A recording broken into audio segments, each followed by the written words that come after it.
Forecasting housing values in these, shall we say, unique times has certainly proven to be quite a challenge. But forecasting is what I do, and as I've just finished updating my Seattle forecasts, now's a great time to let you know where I see the local economy and housing market headed in the second half of this year.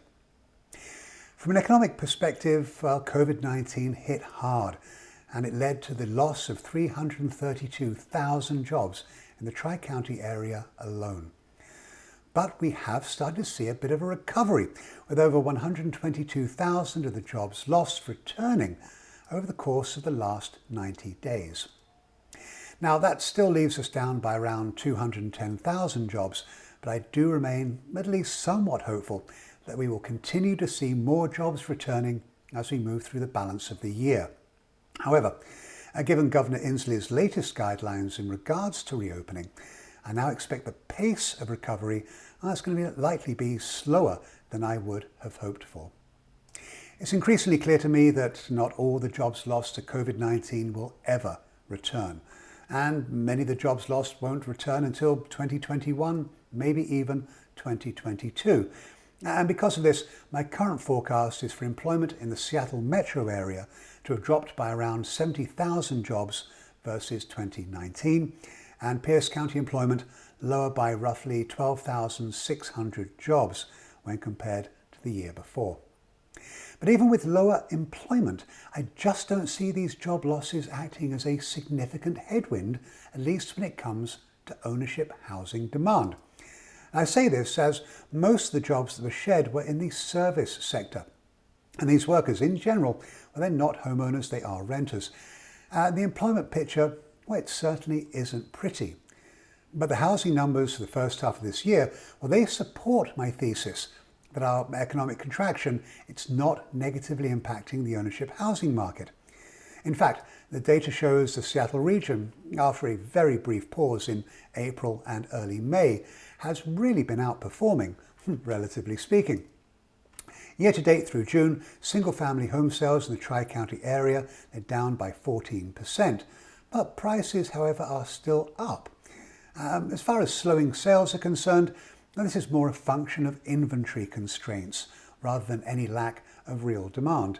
You see, listing activity, it's down by almost 50% year over year. Existing homeowners are clearly not coming to market at a normal pace. And new construction, well, that's not helping to offset demand, as single-family building permit applications in the first half of 2020, well, they're down by 19% here in King County. They're off by 11% in Snohomish County. Now, if there is a bright spot, it's actually down in Pierce County. Building permits are actually up by 11% when compared to the first half of last year. Even though supply is limited and builders, well, they're not adding significantly to the housing stock, buyers in our region are clearly still engaged. And this is, at least in part, due to mortgage interest rates. Now, it appears to me that rates have been breaking through historic lows on an almost weekly basis. In fact, as I record this video, the average 30-year fixed rate has broken south of 3% again to average 2.99%. The 5-year ARM also hitting historic lows at 2.94%, and the 15-year fixed, although not yet at an all-time low, it's still hovering around a remarkable level at 2.5%. And my forecast for mortgage rates suggests that we will not see any significant increases in the foreseeable future.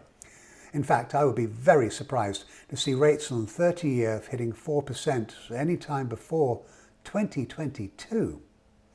So with low supply, significant demand, and favourable financing rates, well, it shouldn't surprise you to hear that median home prices are up by 4.3% in King County, they're up by 5.2% in Snohomish County, and an impressive 8.9% higher in Pierce County when compared to June of 2019. Looking at the future, I still expect to see solid demand for ownership housing as we move through the rest of the year, with the number of sales, quite frankly, only limited by the number of homes for sale.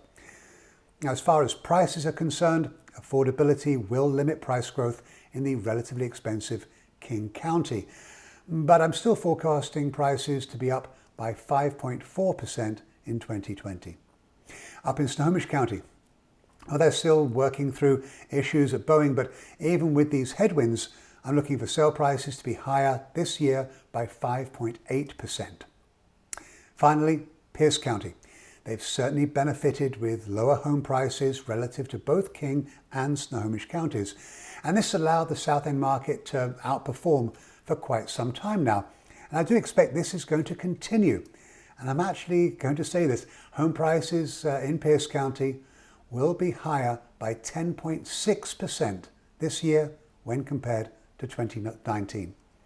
And it's mainly due, obviously, to relative affordability and increasing demand for more affordable housing. So there you have it. My forecast shows that even through the current COVID-19 impacted economy, housing demand will exceed supply, borrowing costs will remain remarkably attractive, and this will allow prices to continue to grow.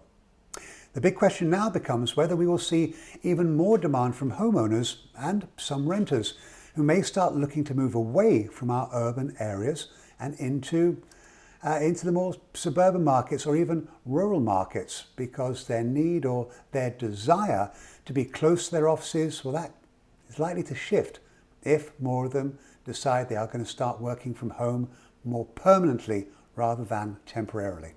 It's going to be fascinating to watch. Hope you've enjoyed this. I look forward to speaking to you all again very soon. Bye now.